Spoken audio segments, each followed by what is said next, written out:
Halo semuanya, balik lagi sama saya Ferian Aji di channel Dunia Alam. Sebenarnya ini bukan video face reveal lah, karena face reveal sudah kita lakukan kemarin di video Sapa Alam. Teman-teman juga mungkin udah pada nonton videonya. Tapi karena ada satu dan lain hal, akhirnya diputuskan untuk bikin video terpisah sekaligus kita Q&A gitu. Kemarin sudah sempat diposting ya di YouTube Dunia Alam. Siapa aja yang mau bertanya silahkan, dan sudah dikumpulkan pertanyaan-pertanyaan terpilih yang akan dijawab pada kesempatan kali ini. Oke, langsung aja kita ke pertanyaan pertama. Ada dari Barbarian 14, gunanya face reveal apa bang? Nah, ini pertanyaan pembuka yang cukup menarik ya. Apa gunanya face reveal gitu? Kita akan jawab di sini. Mengapa channel ini akhirnya memutuskan untuk face reveal, dan mengapa akhirnya saya sebagai admin muncul gitu ke channel ini. Jadi sebenarnya teman-teman, ini adalah permulaan dari hal-hal yang akan kita lakuin di dunia alam nantinya. Jadi nggak cuma bikin konten, ada banyak rencana kita, ada banyak plan kita di tahun 2026 ini.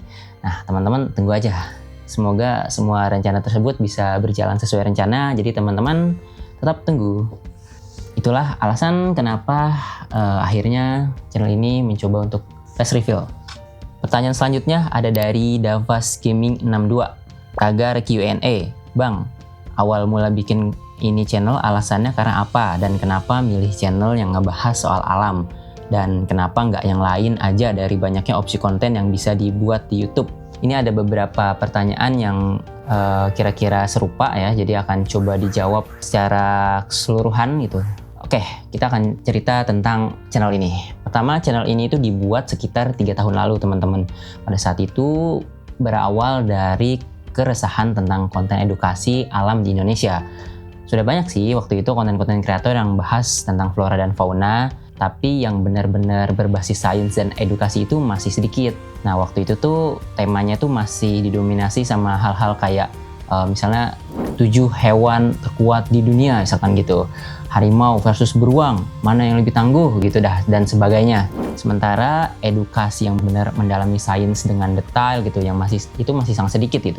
Dari situlah akhirnya kita memutuskan untuk membuat channel YouTube. Channel Dunia Alam ini memang sejak awal bertujuan sebagai salah satu opsi channel edukasi di Indonesia gitu, yang fokusnya di tentang alam gitu. Nah lanjut, kemudian akhirnya nama Dunia Alam itu pun dicetuskan oleh teman ya waktu itu. Jadi pada saat itu kita berdua yang merumuskan channel ini, hingga akhirnya kita mulai mengupload video pertama itu sekitar bulan Januari tahun 2023. Pada saat itu ya videonya emang bisa dibilang kurang bagus gitu. Tapi nggak apa-apa, kita tahu bahwa itu bagian dari proses dan memang harus seperti itu. Video pertama itu kebanyakan emang ya bisa dibilang jelek lah. Dan jika kelak nanti kita melihatnya kembali gitu kan, terus kita bisa mentertawakan video lama kita, itu berarti ada perkembangan gitu.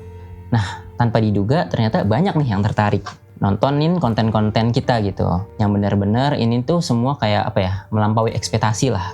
Pada awalnya tuh target kita tuh nggak tinggi, bahkan 100.000 subscriber pun kayaknya tuh nggak masuk gitu dalam rencana kita gitu. Target kita waktu itu cuma pengen bikin 50 video edukasi tentang alam. Habis itu baru deh, kalau sudah 50 video kita pikirin langkah selanjutnya mau gimana. Dan akhirnya karena banyak yang minat gitu kan, kita pun ya udah lanjutin deh akhirnya channel ini. Nah kalau pertanyaan kenapa sih memilih tema alam gitu, kenapa nggak yang lain kan dari banyaknya opsi? Selain karena keresahan tadi, ada juga kebetulan bahwa saya sendiri itu sejak awal memang sangat suka dengan tema ini gitu, dengan pembahasan alam tentang flora dan fauna gitu kan. Jadi ini memang berangkat dari kesukaan awalnya. Saya punya keyakinan gitu ya, bahwa ketika kita melakukan sesuatu yang kita sukai, rasanya akan lebih awet karena kita lebih rela buat ngabisin tenaga dan waktu gitu, dibanding kalau kita kayak cuma ikut-ikutan doang. Biasanya tuh jadi cepet bosen gitu kalau kita cuma sekedar ikut-ikutan gitu. Wah ini rame nih, yuk kita bikin gitu. Padahal kita sendiri sebenarnya nggak tertarik. Nah makanya kalau ditanya, saya selalu merekomendasikan gitu pada teman-teman yang mau bikin konten, mulailah dari apa yang kita suka dan apa yang menarik bagi kita gitu. Nah, tanpa disangka ada satu hal yang paling berharga dalam membuat konten yang akhirnya bisa saya rasakan gitu. yaitu ketika kita bisa menuangkan isi pikiran kita ke dalam sebuah cerita dan cerita itu didengar oleh orang lain.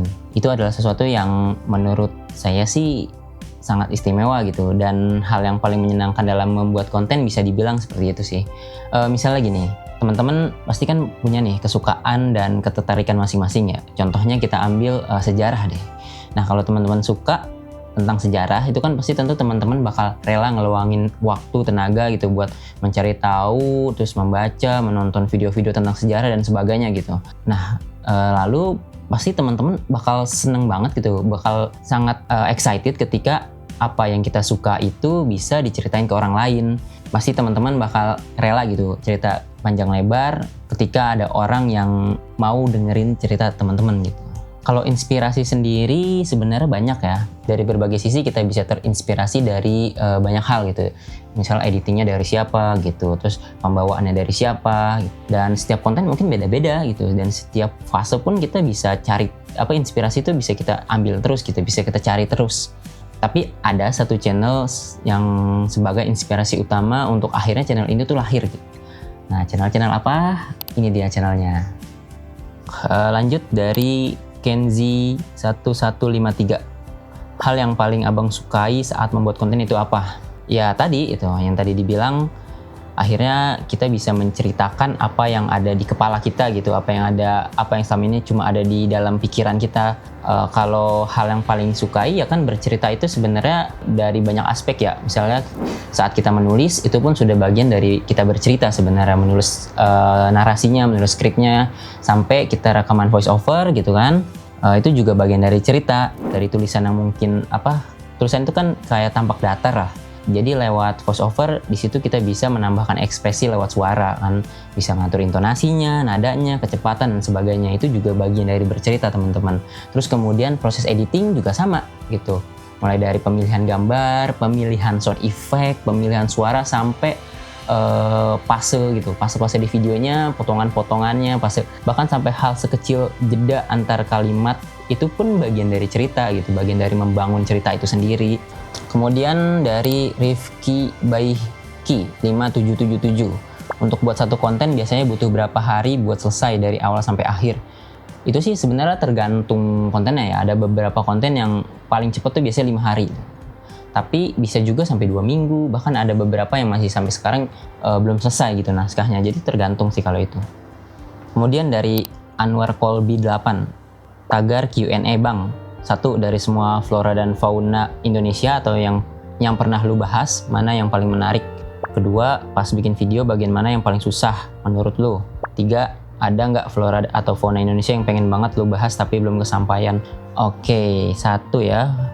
Dari semua flora fauna mana yang paling menarik? Yang paling menarik mungkin Rafflesia arnoldi, Titan arum itu cukup menarik karena ternyata Indonesia tuh habitatnya dari bunga-bunga raksasa ini gitu. Kita punya bunga-bunga raksasa yang endemik bahkan di kita gitu. Apalagi Rafflesia ini kan sampai sekarang masih coba diteliti ya gimana caranya dia ini bisa menyebar ke inangnya gitu. Bagaimana prosesnya itu sampai sekarang masih coba diteliti, masih belum diketahui. Selain itu ada impian juga sih, pengen banget melihat langsung bunga Rafflesia atau Titan arum gitu. Tapi di alamnya langsung, bukan di penangkaran atau semacamnya. Pengen banget, itu salah satu ya cita-cita juga sih. Pas bikin video bagian mana yang paling susah? Paling susah itu balik lagi tadi tergantung konten yang mana ya. Ada beberapa yang susah itu di bagian riset. Ada yang susah di editing, ada yang di pencarian materinya, macam-macam lah, beda-beda. Ketiga, ada flora fauna Indonesia yang pengen banget dibahas tapi belum kesampaian. Apa ya? Untuk saat ini sih kayaknya belum ada deh. Karena udah lumayan banyak juga ya kita bahas flora fauna di Indonesia. Jadi untuk sekarang belum ada. Kemudian dari Tigo Rayanggara, tagar Q&A. Bang, nggak ada keinginan untuk membahas makhluk mitologi atau kriptid. Kita udah pernah bahas, waktu itu kita pernah bahas naga ya. Bagaimana masyarakat di seluruh dunia itu bisa melahirkan mitologi naga itu sendiri gitu. Nah itu lengkapnya bisa ditonton aja di video yang ini. Oke, kemudian dari Mazites, apa hewan favorit bang? Dan jelasin alasan kenapa, kelebihan dan kekurangannya. Jangan lupa juga hewan ini dari benua mana. Terima kasih bang. Nah ini ada beberapa juga ya yang nanya tentang hewan favorit. Nggak tahu tujuannya apa sih. Kalau favorit di sini mungkin lebih ke ini ya, lebih ke yang menarik untuk dicari tahu kali ya. Kalau definisinya seperti itu sih, mungkin hewan paling menarik itu ya Homo sapiens sih. Kenapa? Karena mempelajari Homo sapiens itu menariknya itu dari berbagai aspek, dari biologisnya, dari sejarahnya, evolusinya, peradabannya gitu, sosial dan sebagainya. Itu semua menarik gitu buat dibahas, setiap aspek dari Homo sapiens ini gitu. Selain itu mereka juga unik, bahkan bisa dibilang mungkin aneh kali ya. Karena dari Homo sapiens ini lahirlah banyak hal-hal yang luar biasa, kayak mereka bisa bangun kota-kota besar, mengolah sumber daya alam, bahkan merekayasa banyak hal gitu.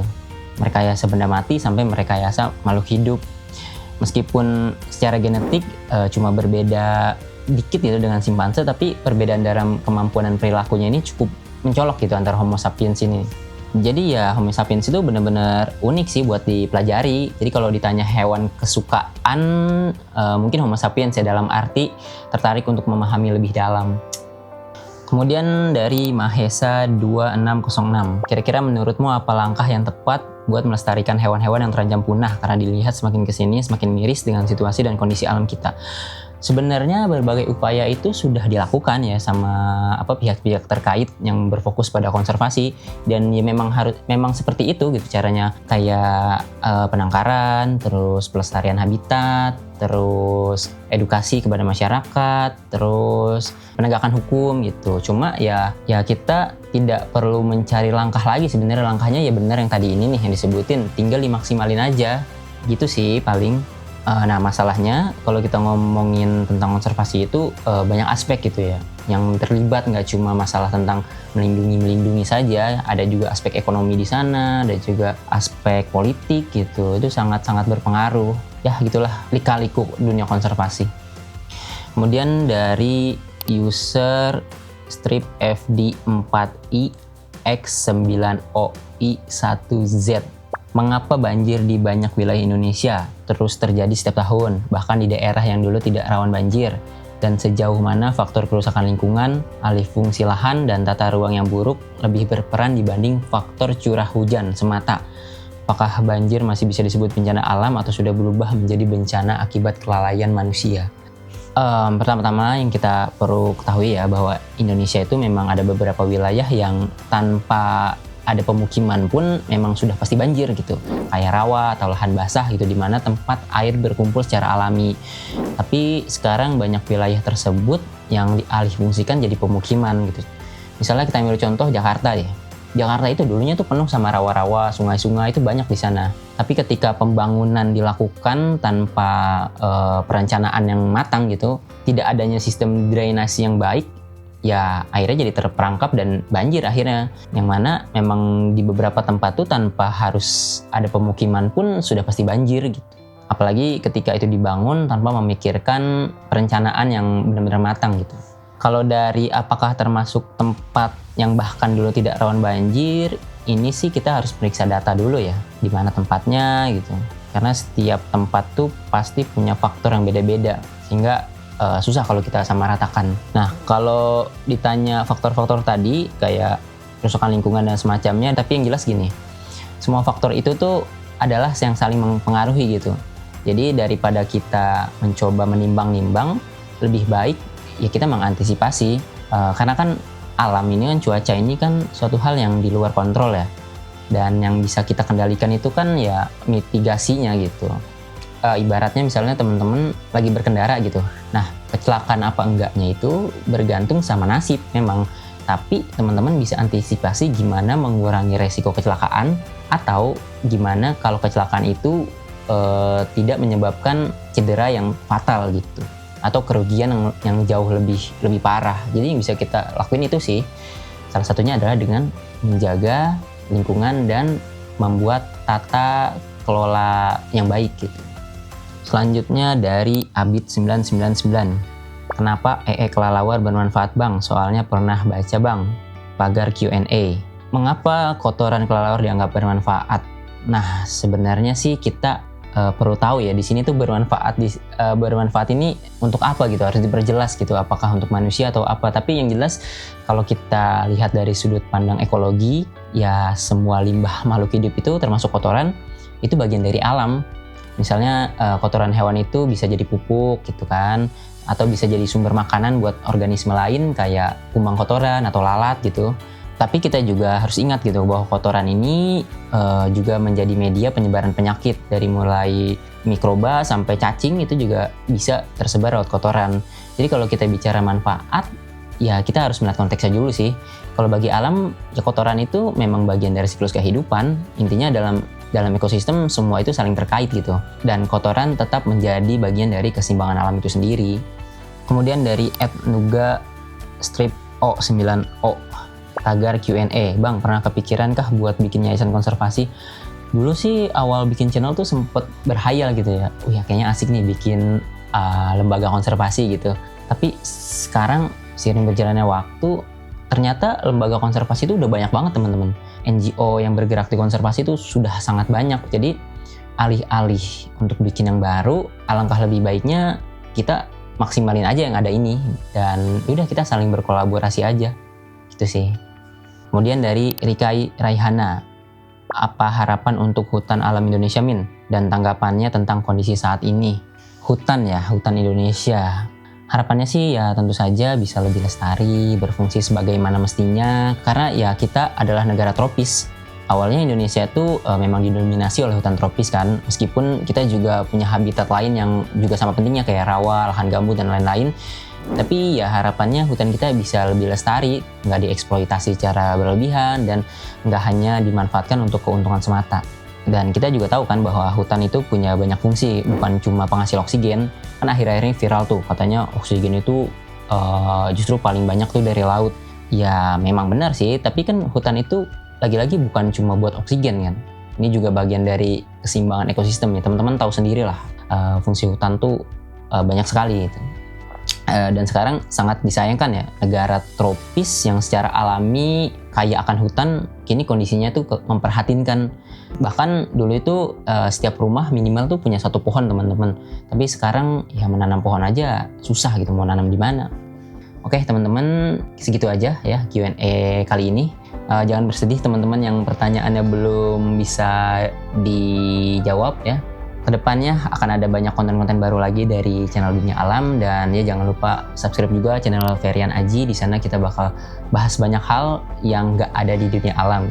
Jadi Dunia Alam akan tetap seperti itu, dan di Ferian Aji kita akan buat format baru yang juga masih berbasis edukasi tentang alam. Terima kasih. Oh ya lupa, sekian dulu video kali ini. Terima kasih.